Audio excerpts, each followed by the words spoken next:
Christmas Eve 2016. Timeless quality. George Michael is holed up in his country mansion. Every Christmas Eve in Goring and Streatley, we have a candlelit procession.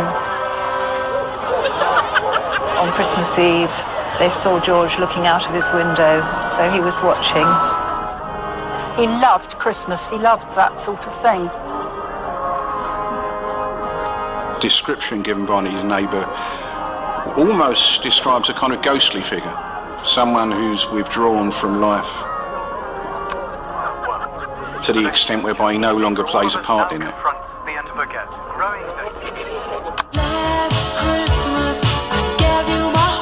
He's written and performed and released one of the greatest ever Christmas classics, Last Christmas. We all play that song on Christmas Day, all over the world.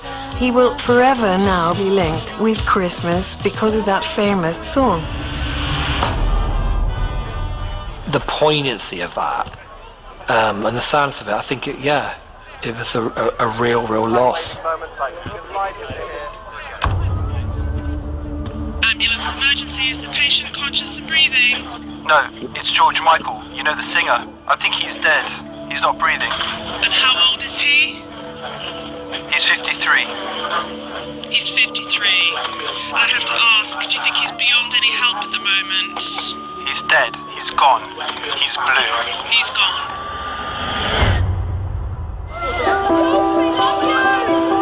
In the last 10 years of his life, George Michael became known more for run-ins with the tabloids and the law than he did for his music. For George Michael, this prison sentence will deliver a short, sharp shock. It does not appear that you took proper steps to deal with what is clearly an addiction. He did what he wanted to do when he wanted to do it, and to hell with the consequences.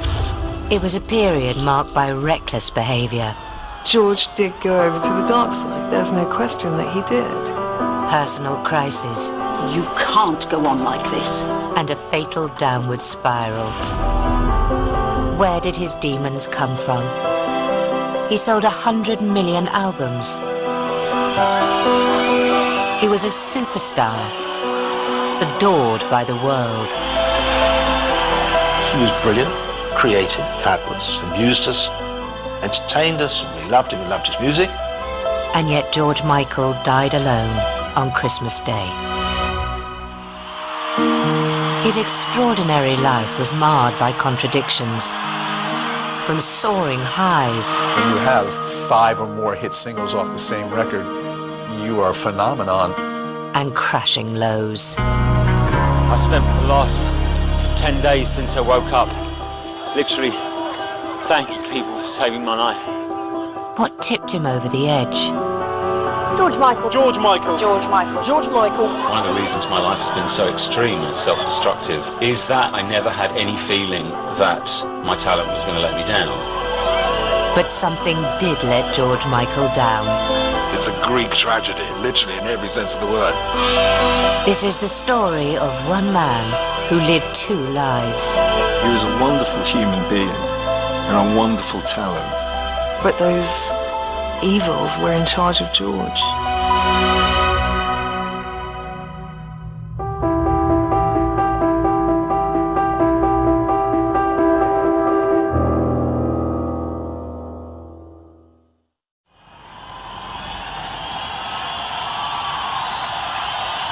June 2007. The chanting voices of 90,000 fans rang out over Wembley Stadium. With this iconic song, George Michael gave them the show of a lifetime. The whole audience knew the words and sang along in adoration. He was still of the same sublime talent. This performance proved he was still at the top of his game after 34 number ones in 11 countries. One hates to use this word genius, you know, but he was. I can be George Michael, inverted commas, for a couple of hours in the evening and have a great time, do a great job, give people what they want, But being George Michael off stage for the rest of the day is a nightmare for me.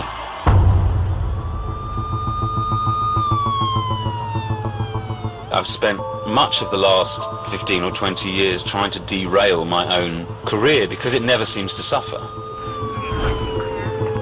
I suffer like crazy. I've suffered terrible things, bereavements and public humiliation. It's the second time in just 8 months that George Michael has been found slumped over the wheel. Only a day before the Wembley concert, George was in court accused of driving while unfit through drugs. I would simply ask people to understand that the media coverage of this case has been farcical.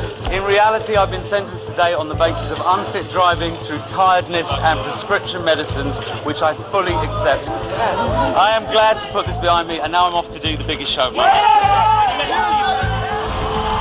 These 36 hours sum up the two extremes of George Michael.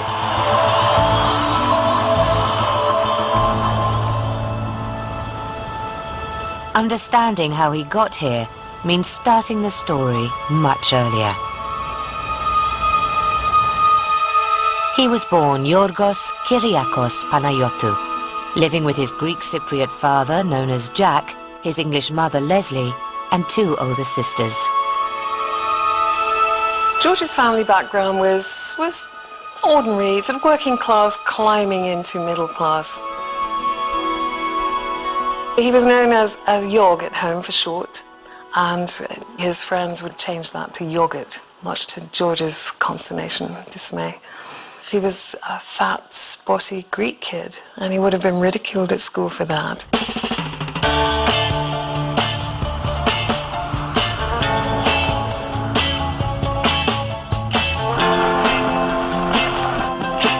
Despite his insecurities, Yorgos' burning desire was to be a pop star. I thought you'd be in here. Your father's looking for you. Why?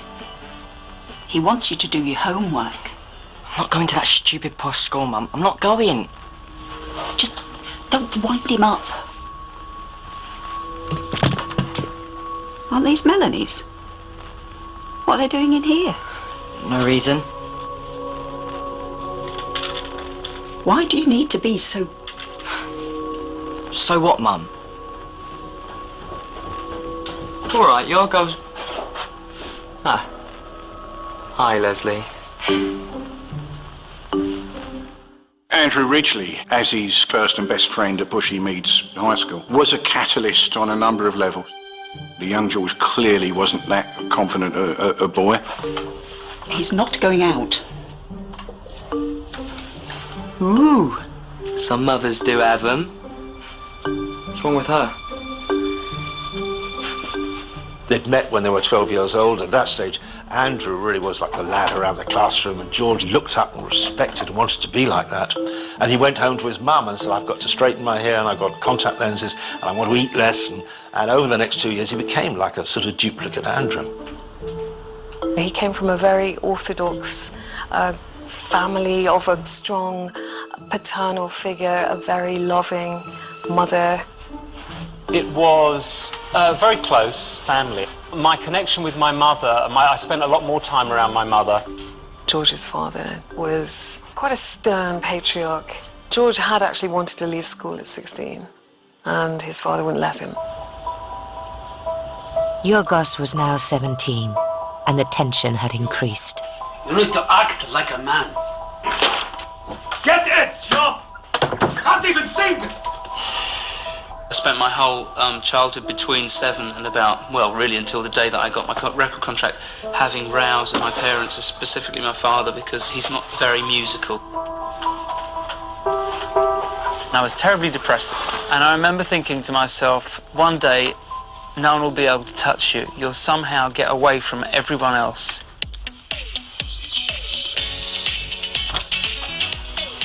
And he's not called Yorg. He's Yorios. All right.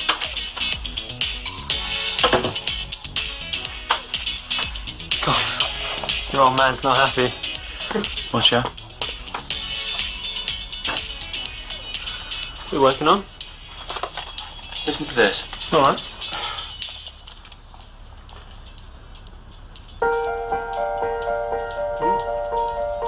Guilty feet.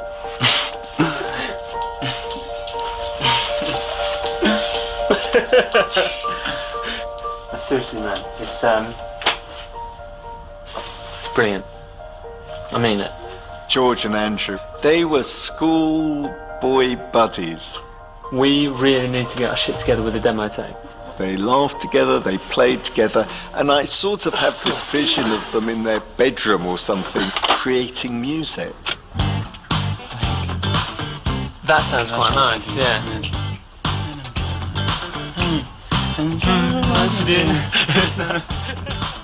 And then it became real. Well, they all forgot to answer it, but Oh, hi! In 1981, Yorgos and Andrew started Wham, along with Andrew's girlfriend, Shirley Holloman, and a friend, DC Lee.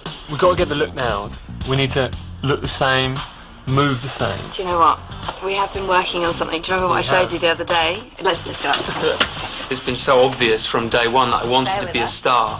I also wanted to be a musician. The girls, very strong, hands on hips, kind of quite sort of statuesque. And then the boys, you're kind of checking us out. Oh, look at his face. George learned how to project an image that wasn't shy, and then eventually he realised, well, if I can project an image which isn't shy, then I'm not shy. Show me what you did. Yeah, so what I was doing was just literally step, clap, then back. So he learned, really, how to move from being this very sort of nervous and shy of the world teenager into being somebody with real confidence.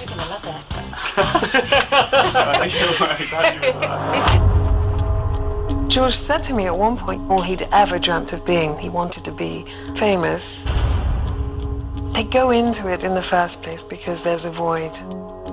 They go down this path because they think that fame and fortune and adulation will fill that void. And they find that it does nothing of the sort. Everybody take a look at me. I've got 1982. Wham rapped about life on the dole. But Yorgos and Andrew had landed a record deal. The sound was so great. They were young and fresh. In this music video, clad in leather, a star was born. His name was George Michael. He had to reinvent himself. You're not going to be known as Yorgos Panayiotou, the pop star, you know, you're going to change your name. As a character, he would play a fun-loving, go-getting, dam-busting, wham-busting, cheeky chappy about town. And he played that part to perfection with his school friend, Andrew. Chaps, are you ready to go on? Are you warmed them up nicely, Mark? Well, best I'll show you the way then. You got these steps.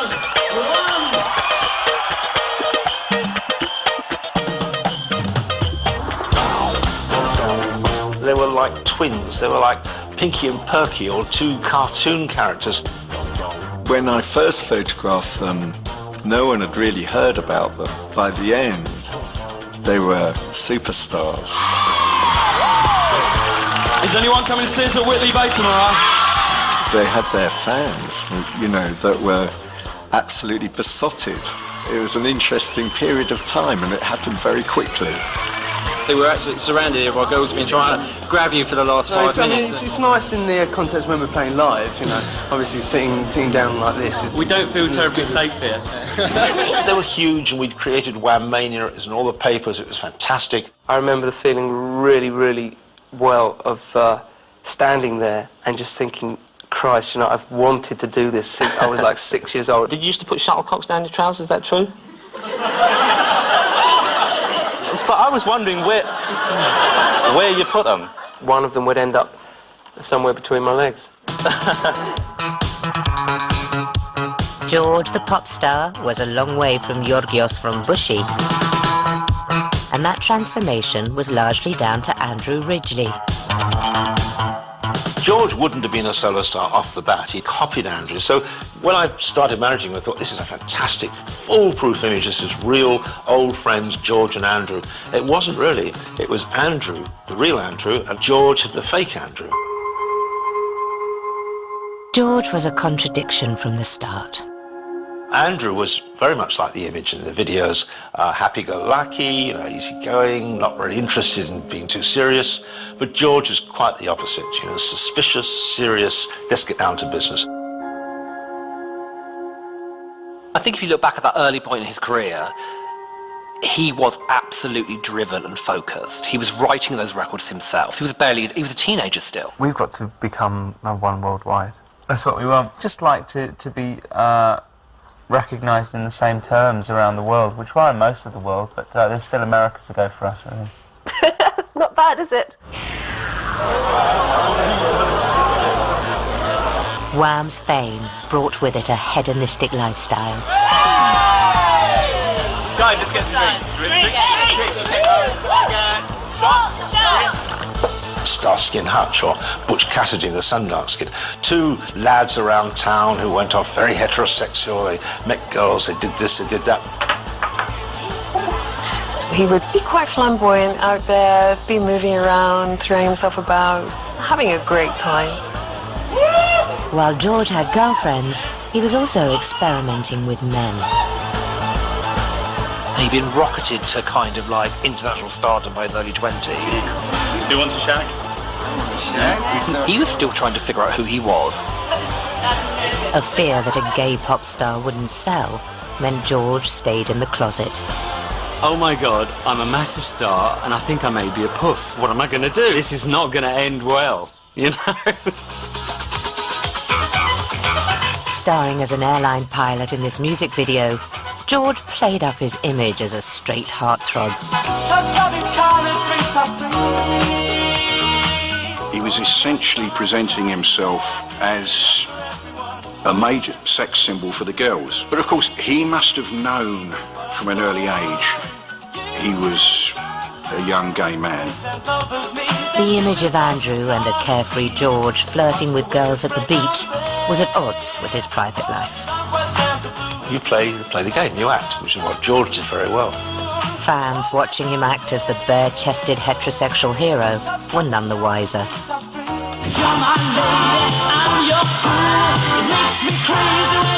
By 1984, Wham was unstoppable. They became #1 in America with this pop classic.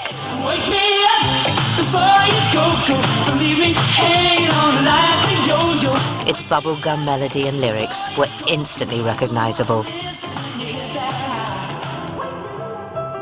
With Wham's album Make It Big selling 10 million copies worldwide, acting the straight sex symbol had paid off. But he was now leading two lives, the real George and the fake George. He had to play along with the music business game, and that is intrinsically not honest. And he couldn't really be a mainstay of the music industry and a superstar without actually sometimes having to be dishonest in the way that artists have to be. George also hadn't spoken to Andrew or Shirley about his feelings.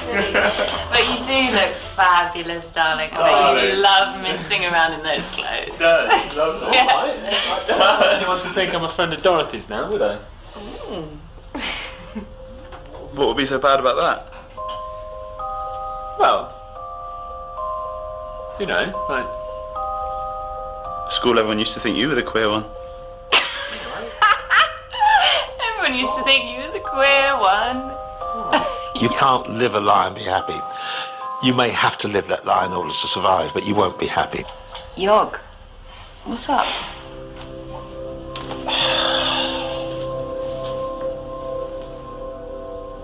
It's not that simple. What do you mean?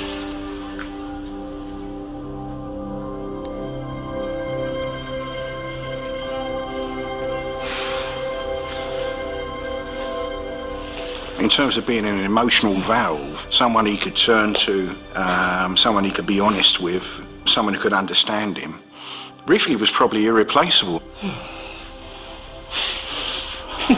Well, the cowboy hat definitely suits you more than it does me.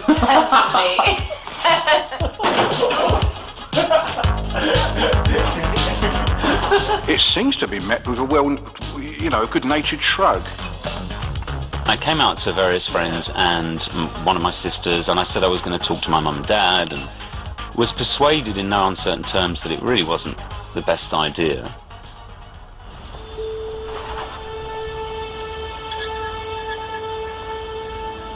Despite his success, George still lived at home. His mother, Leslie, and sister Melanie even sewed Wham's costumes.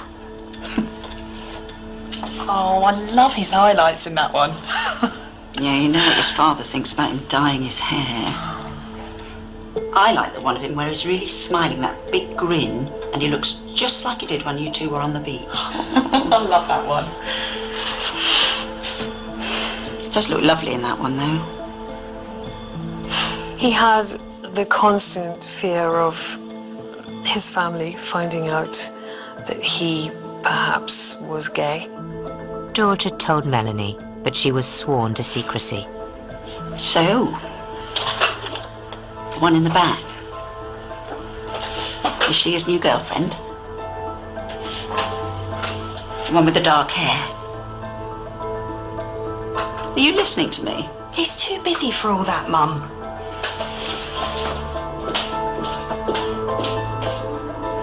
George cared very much what his mother thought. AIDS was so prevalent then, I mean, it was killing a lot of people. He felt that if he didn't tell her he was gay, she would think, you know, he was having relationships with girls and it wasn't as dangerous and, you know, a lot better for him. George's overnight success made his anxieties worse. Wham were in Florida filming the music video for the single Careless Whisper. I was asked if I wanted to go to Miami to do some stills on this video that George was doing. George, look. Miami is a very humid climate, and George's hair sort of grew in the humidity. Sorry, I just can't do it with my hair like this. Sorry. We did a day's work. I'll get one of the girls to do it for you again. And he looked at some of the rushes and no. we had to do something about it. I want Mel. She's the only one that can get it the way I want it. He's got this loyal family who, whenever they could, tended to follow him around the world, particularly the hairdresser sister, Melanie. Okay, fine, whatever it takes. He flew his sister out to cut his hair, so we started again. There was still a huge part of him when it was just this boy from North London. Right. There we go. As he himself said, I think he didn't have the armour plating he needed to be a celebrity. Ladies and gentlemen, George Michael. But underlying it was this feeling about being a bit of a fake. He wasn't really good looking. He wasn't really the handsome, fabulous George everyone said he was. Stars are almost always people that want to make up for their own weaknesses somehow by being loved by the general public, and I'm no exception to that. I think anybody who reinvents any aspect of themselves, from their name to their look, to the colour of their hair, to the colour of their eyes, to their shape and size, to the fashions they choose to wear, anybody who seeks to make a very marked and deliberate change to their identity is not happy to begin with who they really are. To make up for his insecurities, he had his great songwriting talent, as this iconic saxophone riff proves. I was supremely confident that I was writing pop classics, to be honest with you. Well, he said to me, he said, oh, I love the sadness, I love the emotion. You know, he said, it's so sad. This sentimental ballad, with its slow romantic style, showed a more mature George. It was his solo debut, though he was still in Wham.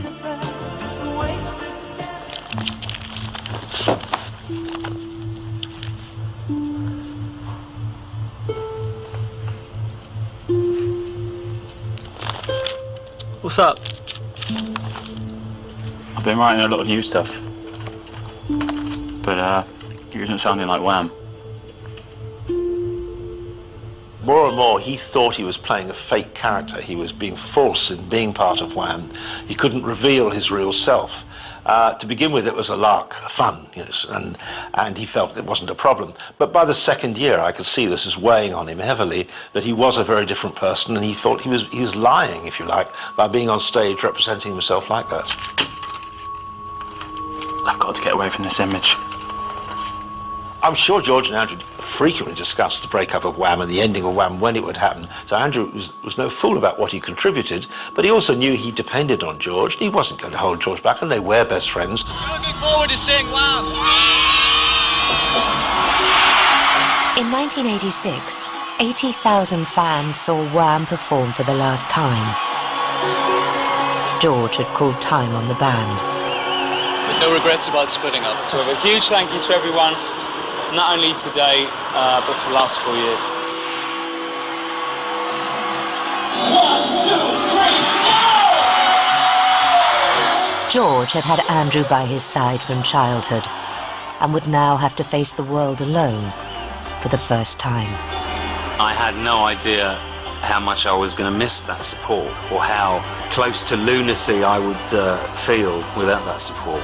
There's really no one there to help him, and I think that's his tragedy.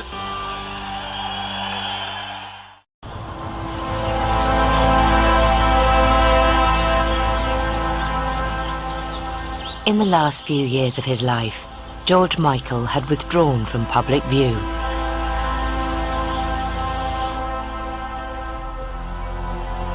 George became a recluse. He was spending most of his daylight hours behind drawn curtains, on the sofa, watching videos around the clock.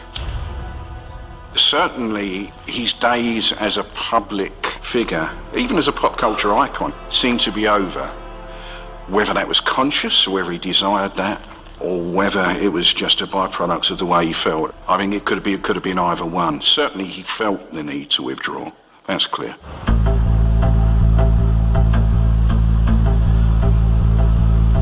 These feelings of isolation first surfaced decades before as he split from Wham, leaving behind his best friend, Andrew Ridgeley. George entered a different way of life without having all of this pally companionship. And he goes from being part of fraternity to being a person. It's part of the loneliness of graduating from school. You can never go back. And that's what George had to come to terms with. Despite his loss, George's solo career was taking off. His masterstroke was this music video. I want your sex.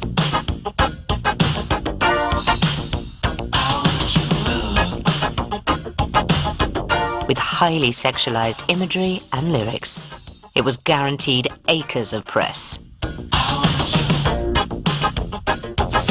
He knew it had a commercial hook, he knew it was going to do well. It was just a good, fun song about sex. George has created a sensation in the pop world by pushing his sex symbol image to the limit. Some would say, well, beyond the limit. He comes out with this very sexualized image. Sex is natural, sex is good. Not everybody does it, but everybody should. And so to bring out a record called I Want Your Sex was guaranteed to make waves.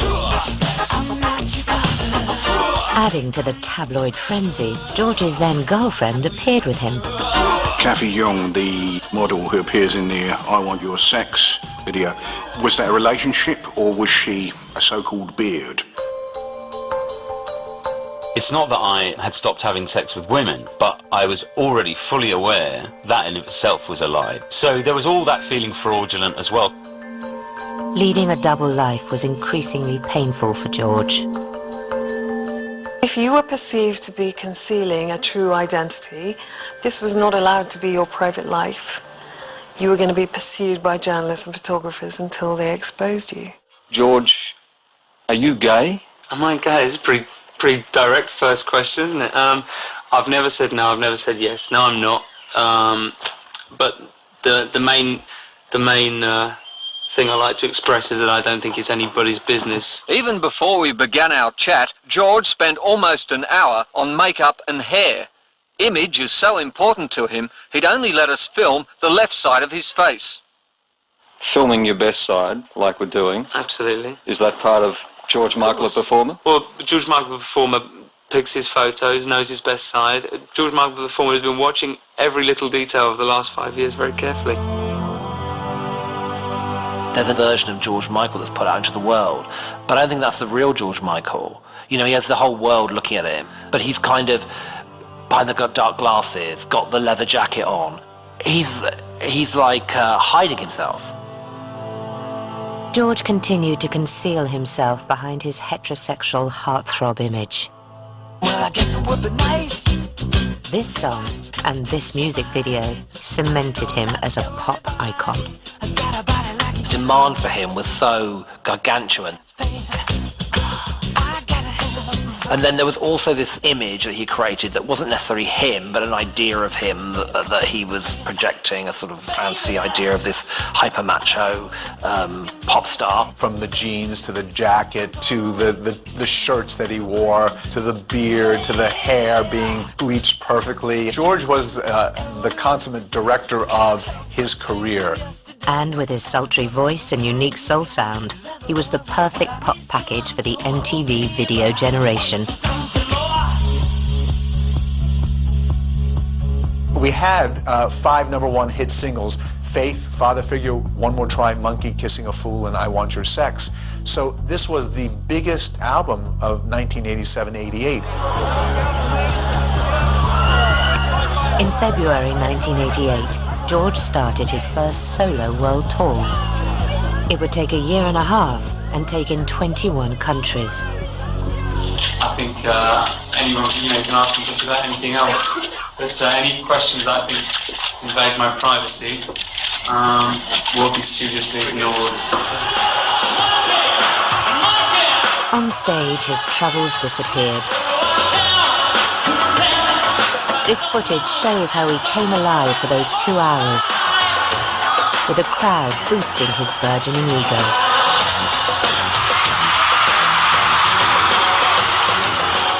I'm not going to sit and think, well, they wouldn't fancy me if I wasn't a pop star, or if I wasn't a singer, or if I wasn't rich, because I am all those things, and that's part of what attracts people to me now. At 23, George was a millionaire. But I didn't want to be rich, live in a big house, have a flashy car. I just wanted to be filthily famous. His sudden wealth created another inner struggle. This was a core conflict that really he never resolved. On the one hand, he's got this incredible success and wealth, but that's not what he's grown up with, and it's not in his core values.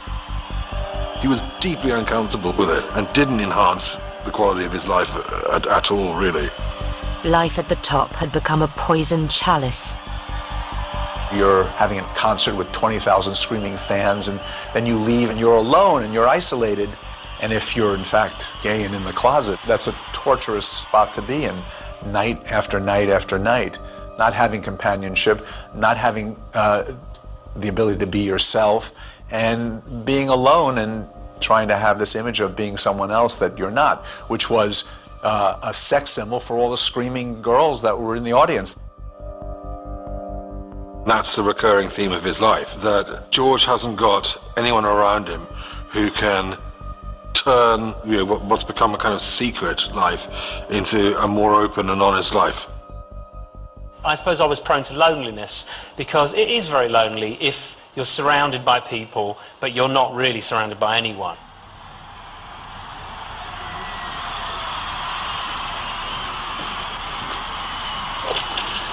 Who are you?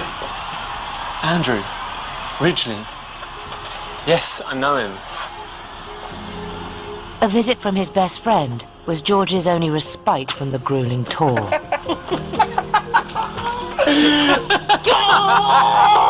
He probably needed his old mate, Andrew, to come back to him, to make him back up and to remind him, George, this is what you wanted, mate.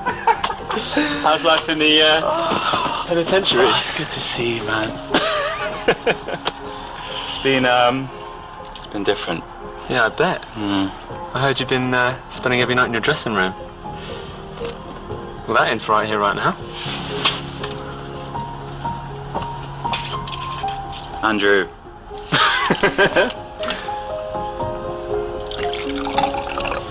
Here we are. Being watched by the press and management made George increasingly uneasy. Come on, lightweight. Come on. You don't know what it's like. There's eyes everywhere. Oh, come on. Mate, honestly, I can't. I know.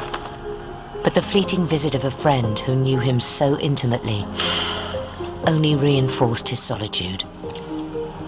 I know. You know I know. And I know that you know that I know. And I know that you know that I know. Okay. Okay, let's go for it, but one drink, okay? It was always clear, once he had attained that level of superstardom, how standoffishly and how roughly the security treated closest friends. Hey, George, hey, what's happening? You going out? My friend from London's just... Oh, that's nice. Andrew, I think you should get some rest. Do you? Must have been a long flight. You've got 3 weeks of gigs, remember? Sure. No problem. When you yourself become an economic unit, then you come under tremendous pressures from people whose business is just business. And this is not fun. All right, Bruce Sweetall here on top of another 11 in a row. KIRS FM Los Angeles. As the tour went on and he was actually face to face with the crowd, he realised what the expectations of him would be to keep selling that particular image and that idea of himself. I think he became more and more depressed.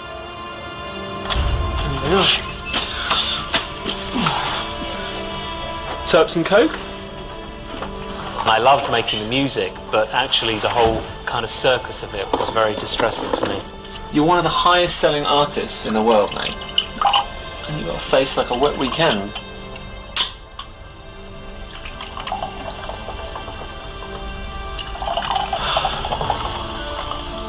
This will fix it.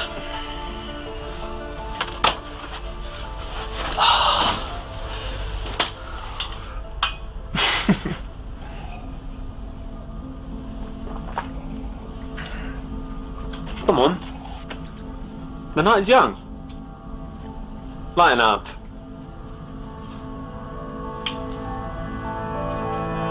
He's not with the mere mortals anymore.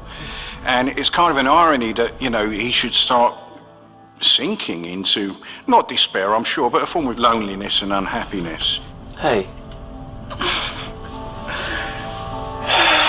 The press are watching you and hounding you. You're being pushed by your manager and your Greco company to do this interview and that interview, to have a photograph session. It's exhausting. You come off stage tired. You feel depressed because you've just lost this enormous audience love. I know I should be happy. I know. With everything. But...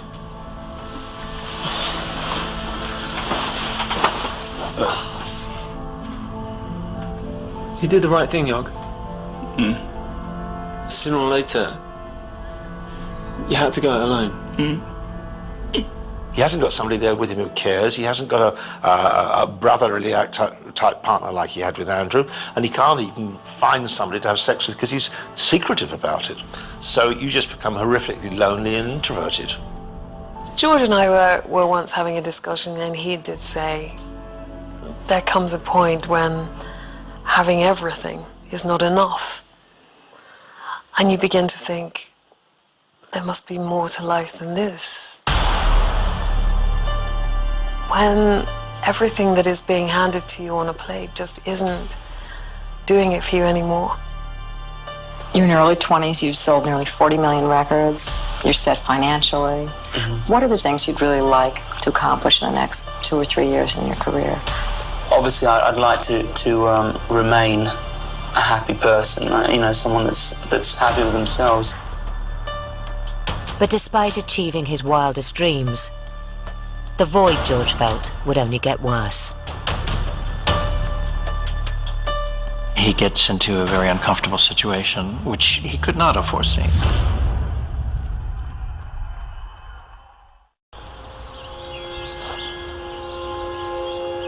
As an older man, George Michael was openly gay. Going to a park in North London for sex became a ritual. I think after George came out publicly, he was almost evangelical about telling the truth. He wasn't about to be silenced or shamed. He was going to be completely honest about every aspect of his life and about his sex life. He was quite open about talking about the fact that he had gone cruising. I asked George about cruising. I asked him if it was like a secret place for him, and I think it was somewhere where, and I think in a way it was something he had control over and could be free to, you know, feed his voracious sexual appetite and meet real people on a level, not be the superstar that everyone's chasing for an autograph. Sex with multiple strangers when you're famous was seen as reckless behavior by the press. But for George, his lifestyle brought freedom and happiness. I'm a very, very lucky man. My career is still a great joy to me, despite the media. I'm healthy and happy and living my life. George hadn't always felt free. His desire to lead a more honest life was born after the claustrophobia of the Faith Tour in 1988. It gets to that point where he looks at it and goes, I don't think I want this anymore. And he starts to actively back away from the idea of becoming the megastar that he himself has created. The carefully curated heterosexual heartthrob persona had become a noose around his neck. He was remarkably honest and true to himself and not wanting to perpetuate a lie about himself to the world. I freaked out. I said, I don't want to make any more videos. I don't think I'll ever tour again. I have to step back. That was the turning point for me. I had to negotiate some new relationship with celebrity that wasn't going to destroy me. George took 2 years out. He reassessed his life, radically changed his look, and he made a critical decision, refusing to promote or appear in his music videos on a new album. You okay? What time is it in New York? Around lunchtime. George and his manager phoned the record company to break the news. Hi there. Hey, how you doing? We're all here. So, we've read your proposals, but we really need to talk about the videos. Sure. So, we're keen to figure out how things will sit in terms of any new direction. He was a cash cow for the label. He was one of their biggest artists, if not their biggest artist at the point, I'm sure. And he refused to play the game. George, it's hard to see how we can promote this without your image. Folks, they want to see the whole package. And that created a huge rift. Okay, we'll have a talk between us, and we'll get back to you. Great. Thanks, guys. Appreciate it. Talk to you soon. If that asshole doesn't get in the next fucking video, this thing is going nowhere. George. George, When it gets personal like that, there's no point. You don't want to deal with those people anymore. Period. Despite the tension, with these iconic beats, George gave Sony a huge hit. Under the pressure from the label and as a compromise for the video for Freedom 90, there is a video, but he's not in it. And what he does really cleverly is he contacts the supermodels of the day. All these beautiful young models were cast lip-syncing. He was deconstructing the idea of what the George Michael persona was. He didn't want to be every hungry schoolgirl's pride and joy. And he didn't want to lie anymore. So he's literally ripping apart his own image. His leather jacket that he wore burst into flames. You see the faith jukebox explode. It's a clear declaration, I'm no longer going to be what you want me to be. He might have a multi-platinum album, Listen Without Prejudice, but George needed more from life. He wanted to find love.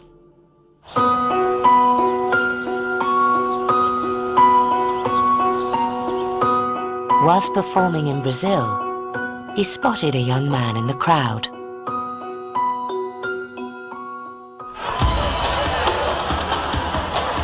They met later that night. I don't know if people will relate to this, but there have only been 3 times in my life that I've really fallen for anyone. Each time, on first sight, something has clicked in my head that told me I was going to know that person. He was Brazilian fashion designer Anselmo Filipa. And what happened was he'd actually met Anselmo, his first big, proper adult relationship. You know, I saw you at my concert. You're cute. Something brilliant and wonderful had happened to him. At the ripe age of 27, George decided this was it. This was the real thing. This was the one. For 6 months, I was happier than I'd ever been in my entire life. Fame, money, all the things, you know, everything else just kind of paled by comparison to finally, at 27 years old, waking up in bed with someone who loves you, you know.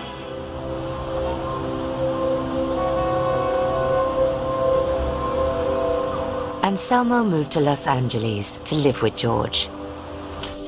And at first, they were like any other couple in love.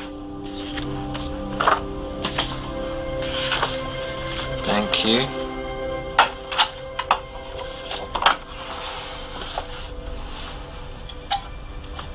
Something wrong? Tell me. You know, you don't look well. What's up? You can tell me. They said if I wasn't feeling better yet, I should, you know, have a test.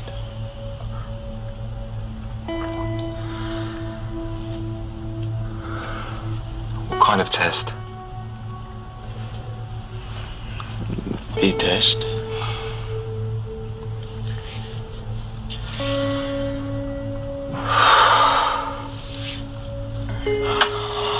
It's salt.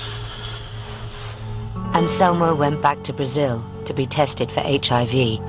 George was left alone, waiting to hear whether the love of his life had the disease. Don't you do this to me.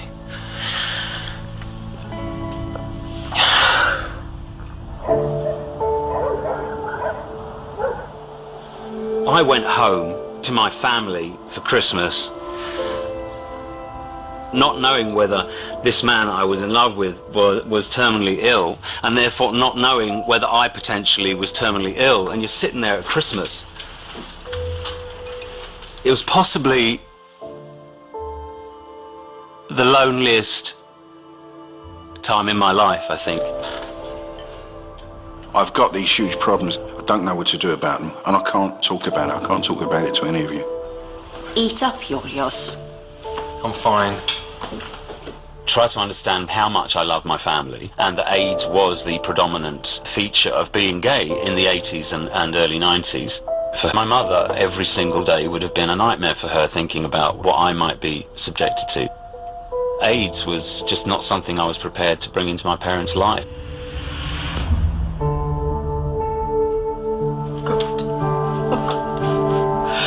Jack! Jack! There was another reason George didn't confide in his mother. She had had a homosexual brother who tragically committed suicide, and also her father had taken his own life. Hello? Yes, ambulance, please. And he would have thought, I can't be the bearer of these bad tidings of my own to my mother when she's already been through that.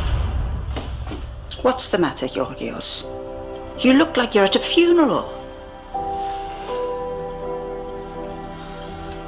I've just got a lot on my plate at the moment. I think the pressure that must have been bearing down on him must have been considerable.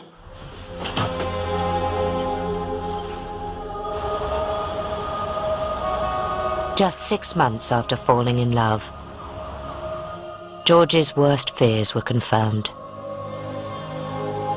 Anselmo did have HIV. It is a cruel trick for life to play. The new love of his life is poisoned with sadness. It would have hit him like a steam train. Only a few months earlier, George's friend Freddie Mercury had died of AIDS.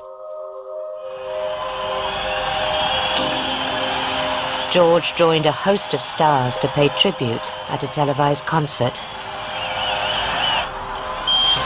With an audience of 1 billion, he put on a brave face. Baby, you didn't have to come backstage. I didn't want to upset you. I just wanted to wish you good luck. George was in the media spotlight with the whole world looking at him, wanted to give the performance of his lifetime. In a way, he was singing for Anselmo, I guess. 1 minute, George. Gonna make Freddie proud. You can't have grief if you're so much in the public eye. None of us knew of his heartache at that point. None of us knew that his lover was going to die. None of us knew that. To introduce you to George Michael. George Michael joined the surviving members of Queen on stage at Wembley Stadium to pay tribute to the late, great Freddie Mercury. George Michael stole the Freddie Mercury tribute concert from under the noses of all the other artists that day. He was phenomenal. He sang Freddie's mother's favourite song. It sent shivers down the spine.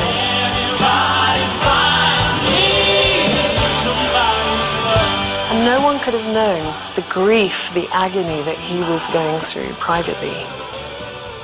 I had to do two things. I had to honour Freddie Mercury, and I had to pray for Anselmo. So it was so much to me, all in that one performance. I'm so proud of the fact that I held on to that feeling because I just wanted to die inside.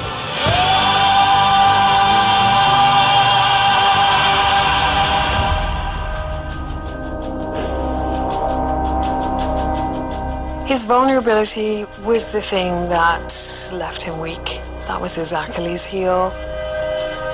With his lover terminally ill and not being able to talk to his family, George would be alone once more.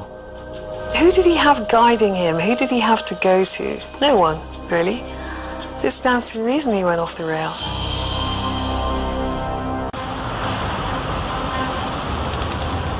At 48, George Michael wanted to prove he remained a huge live draw, and so he embarked on his Symphonica tour. Singing with an orchestra is just, it's everything I dreamed it would be, really. And the crowds have been absolutely fantastic. He was playing such large places. He filled them right up, all the way. It was sold out. People's response to you over time gets stronger. It doesn't necessarily go with your chart success or whatever. It goes with how long you've been around. It feels amazing, and I hope that I'll be a better singer than I've ever been. I got the feeling that he was in complete control of his career, that, you know, he knew what he wanted to do, he knew how he wanted to do it. This is really going to be a huge time for George. George also had a new lover, Fadi Fawaz, and claimed he had kicked drugs. One of the things that was going to keep me clean was rewarding myself with music. I knew that was going to be inspirational for me. I knew that it would feed me. But within a few weeks, the strain of performing dozens of concerts suddenly took its toll.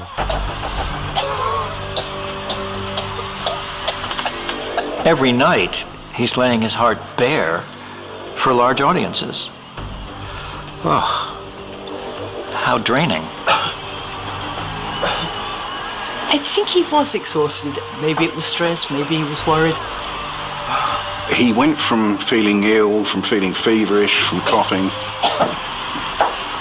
It went from seeming like a vaguely trivial ailment to being extremely life-threatening within a short space of time. 3 months into the tour, George collapsed backstage. George had developed a form of pneumonia. He went into a coma and spent a month in intensive care. Looking weak but feeling better, this is the first we've seen of George Michael for over a month. Talk us through those 3 weeks. They must have been very difficult. It was basically by far the worst month of my life. So I have to believe that somebody thinks I've still got some work to do here. But I have plenty to live for. I've spent the last 10 days since I woke up literally thanking people for saving my life, which is something I've never had to do before. I never want to have to do again. You say this experience has changed your life? It makes you reassess things? Absolutely. I'm a new man. Thanks very much. George's pneumonia derailed the tour. Very sadly, we can see now it was a kind of dark forebear of things to come. Cheers, everyone. Have a great Christmas. George again seemed to make a remarkable recovery. This is called Feeling Good. Just a few months later, he released a single, sang at the 2012 Olympics, and finished his world tour. For a man who'd cheated death, he seemed invincible. He appeared fit and toned. He appeared to be trying to revert to the young man who was very much in control. How much of that may have been a smokescreen, I'm not sure. But when George fell out of a speeding car only a year later, it was a sign his demons hadn't left him. I thought, oh boy, now what's going to happen? In 2014, he was rushed to hospital after a mysterious collapse. By this stage, George is in his early 50s. There's only so long you can go on in a certain way. You're not immortal. But I think we should remember that he did stay creative. Even though there's nothing I can say to cheat. As always, this was an emotional performance. Let her down easy. Her heart is on the line. With a video as cinematic as ever. Let her down easy. But George once again chose not to appear. In time. The song was a cover, peaking at just 53 in the charts. She'll grow up. It would be the last single George ever released. In time. Artists quite often get to the end of their career and they feel they're on a long slide down from the success they knew. And you're not like you just stop yourself in a slide. Imagine yourself in a water slide halfway down. I think I don't want to go. No, it might be fast or slow, but you're going to go down that slide. I think he probably loses his ability to deal with his life in the creative way that he has done. Although he'd released the Symphonica Live album in 2014, stories he was working on a new studio album came to nothing. He'd been promising that album for several years and we heard so little of it. The amount of time spent on music, you can only conjecture that it must be next to nothing. So this is a man who depends upon his sense of self-worth for his creativity. You know, if I don't create, if I'm not out, if I'm not performing, what am I worth? What's my value? He wasn't driven to create to try and alleviate this despair, which suggests to me a deep depression, a clinical depression. In a life marked by lows, losing music was George's breaking point. How are you, Todd? For George Michael, it must have been a lot of years since he really felt like a superstar. I think he became as vulnerable as any other human being. The fact that his physical appearance had altered so much must have been quite hard to take for him. This is a guy who for a large period of his life had been a sex symbol. George again took solace in drugs. Anybody that's an addicted personality, which he obviously was, it doesn't stop. I mean, you have good periods, you have bad periods. He was very much two people at this stage. By day, he was the normal, loving, generous, wonderful George. He'd come round to your house with a carload of presents. He'd play with your kids. But then when he left that and went off by himself and was alone with himself, he would then feel the need to go back down into an underworld. Had developed a secret life, a life that he'd shut people out of. You know, the result of that is this lonely, isolated man, you know, clearly with, you know, with substance issues. Did George Michael have a death wish? I think all artists have a death wish. George did go over to the dark side. There's no question that he did. Those evils were in charge of George. Trying to shake his demons, in 2015, George spent a year in rehab for drug addiction. But even after his release, he looked a man at his lowest ebb. The pictures towards the end of his life indicate somebody who was not looking after himself physically or mentally. He was overweight, his face was distorted, he seemed out of control, finally, completely out of control. He was obviously broken, he was obviously given up, really, hadn't he?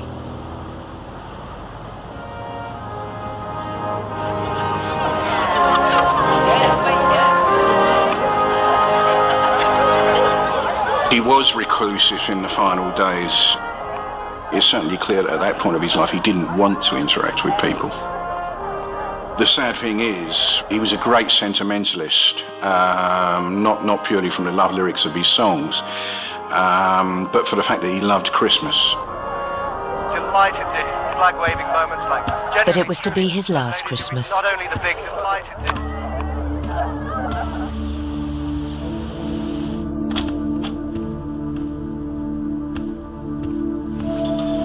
On the morning of Christmas Day, 2016, Happy Christmas!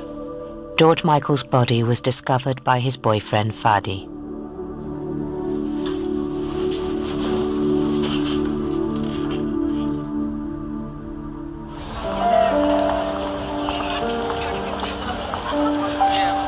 He died of natural causes, heart failure and liver disease. I've always loved him, his music, everything about him really. Just in shock.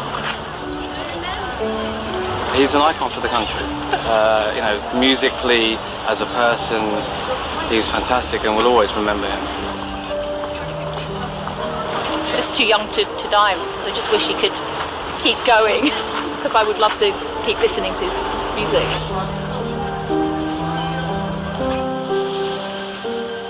George was buried next to his mother. The thing that keeps me at peace is I know that he's with his mother. He loved her dearly, as much as any son could ever love a mother. So he's with her now. George Michael lived his life in public, but it was only in death that the public got to know who George Michael really was. I came on in 2010 because we'd been denied IVF.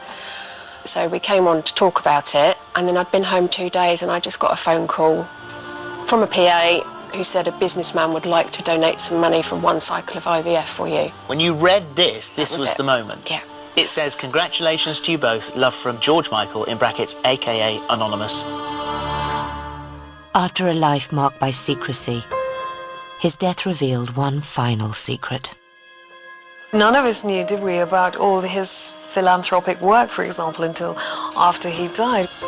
And this is the tip of the iceberg. He'd secretly donated to charity and to good causes. Over £10 million. There is something very moving about it because it clearly is not done for any personal gain. For 35 years, George Michael's songs had been the soundtrack to countless people's lives. He was genius at writing songs that encapsulated the emotions, the feelings of ordinary people. Yes, he struggled with the pressures of fame because he was such a huge star, but also he was able to turn that into some of the most brilliant pop music ever made. He was a wonderful human being and a wonderful talent. The legacy of the music, which we have forever, so we have George forever in a way.